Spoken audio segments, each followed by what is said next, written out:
The people who seem to have everything, they're usually the ones who stop needing it. That's not a metaphor. That's not a motivational line. That's a pattern. And once you see it, you can't unsee it.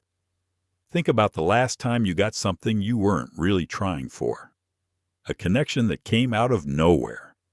An opportunity that appeared the moment you stopped chasing. A conversation that changed everything, when you weren't even looking. That wasn't luck. There's a mechanism underneath that. The Stoics identified it 2,000 years ago, and almost nobody talks about it honestly, because it sounds, on the surface, like giving up. It's not. It's actually the opposite. Stay with me, because what I'm about to describe builds menigbai, and the last 2 points are where most people's entire approach to life quietly falls apart. Let's begin. Number 1. The invisible signal you're broadcasting. Most people approach what they want from a place of need. They need the approval. They need the job. They need the relationship to work. And that need, that desperate, invisible pressure underneath every interaction, is the very thing that sabotages them. Here's why. Need communicates scarcity, and scarcity repels. Think about the last time someone needed something from you. Validation, attention, agreement. There was a heaviness to it, an almost invisible pull that made you want to step back. You didn't hate them, but something in you contracted. You felt it without being able to name it. That's what neediness does in every arena of life. It broadcasts a signal. I am not okay without this. And people, opportunities, even luck, tend to route around that frequency. Epictetus wrote that a man is disturbed not by events, but by his opinion about events. The suffering isn't in the outcome. It's in the story attached to it. I must have this.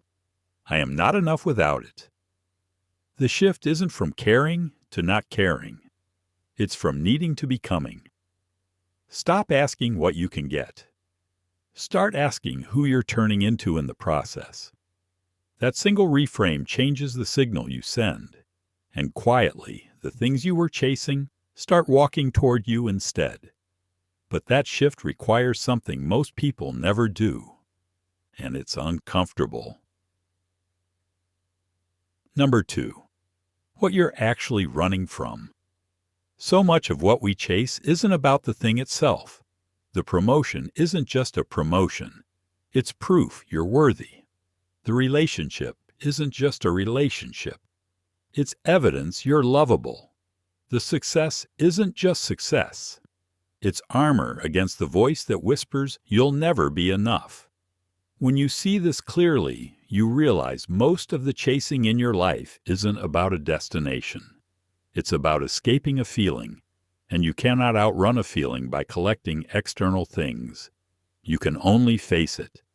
Epictetus called this the tyranny of the mind, the need to be right, to win, to be seen a certain way. The moment you drop that need, something unexpected happens. You become untouchable, not because nothing can hurt you, but because nothing can control you anymore. The person who doesn't need to win takes more risks, loves more freely, builds more boldly, because failure stops being a verdict and starts being just another data point. Now here's the part that nobody wants to calculate, because once you see it, the chase starts to feel like a very bad deal. Number 3, the hidden tax on desire. Desire itself is a tax. Not because wanting things is wrong, but because unchecked desire keeps you in a state of permanent incompleteness. There's always the next level, the next version of your life that will finally feel like enough.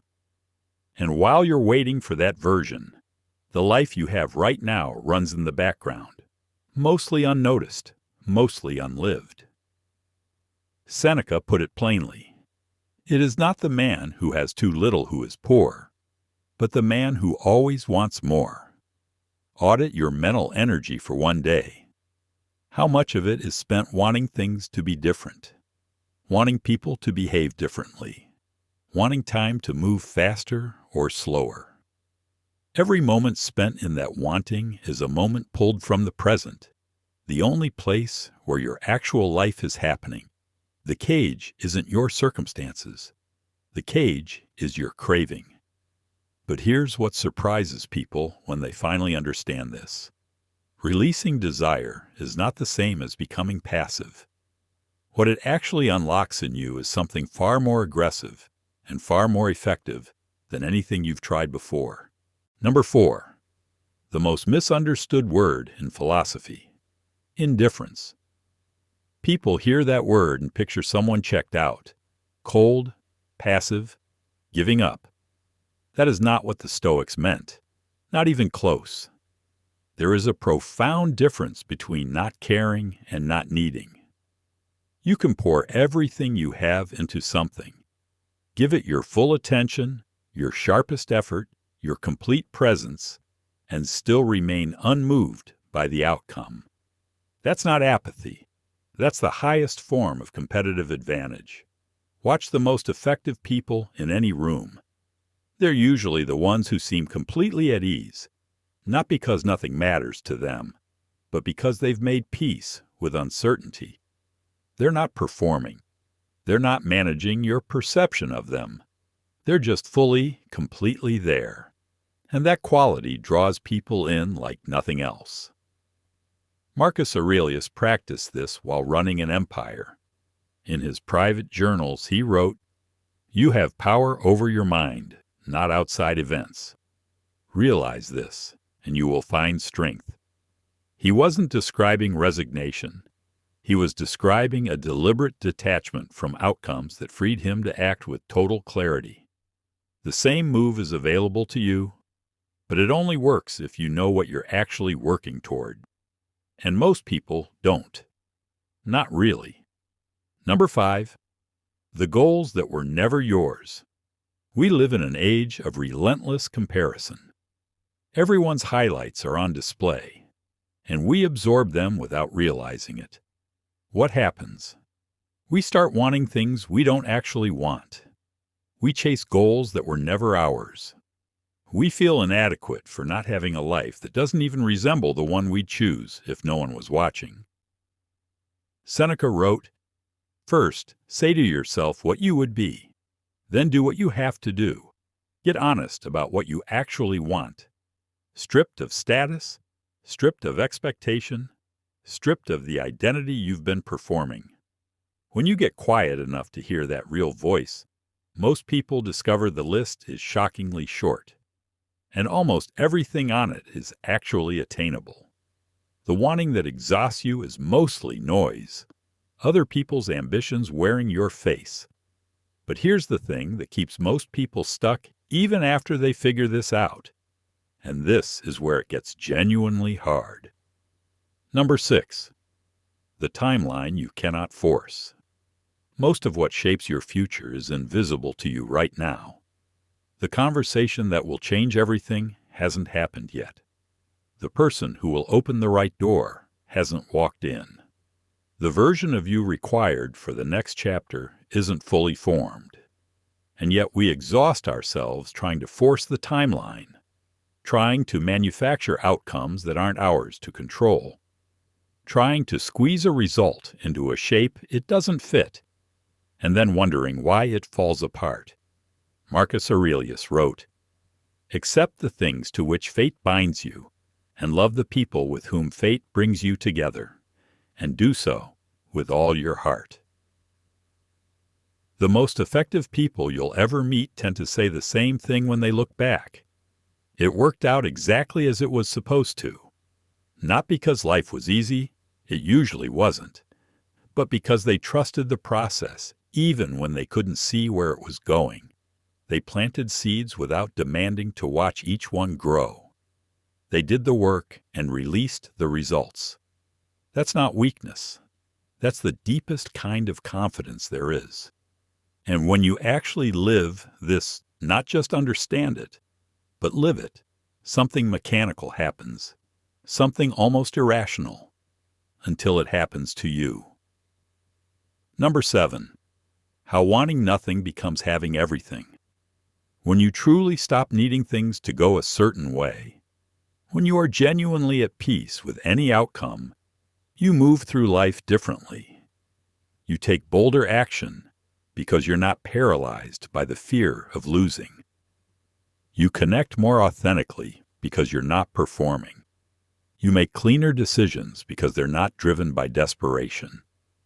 You notice opportunities you would have been too anxious to see before, and then, almost without explanation, the things you stopped chasing start to appear. This isn't mystical, it's mechanical. When you're not operating from fear or scarcity, you make different choices. You show up as a different person. You attract different people and different outcomes, not because the universe rewarded you for wanting less, but because you became someone different, someone who acts from genuine values, genuine strength, genuine stillness. Marcus Aurelius called this living according to nature. Not nature as in trees and rivers, but the nature of who you truly are underneath the noise, the need, and the performance. When you act from that place, life has a way of meeting you there. The art of wanting nothing isn't emptiness, it's fullness. It's arriving at such a complete sense of wholeness that nothing outside you can complete you. And paradoxically, because you no longer need completion, everything begins to flow toward you freely. That is what the Stoics actually lived. Not passive resignation, radical confidence.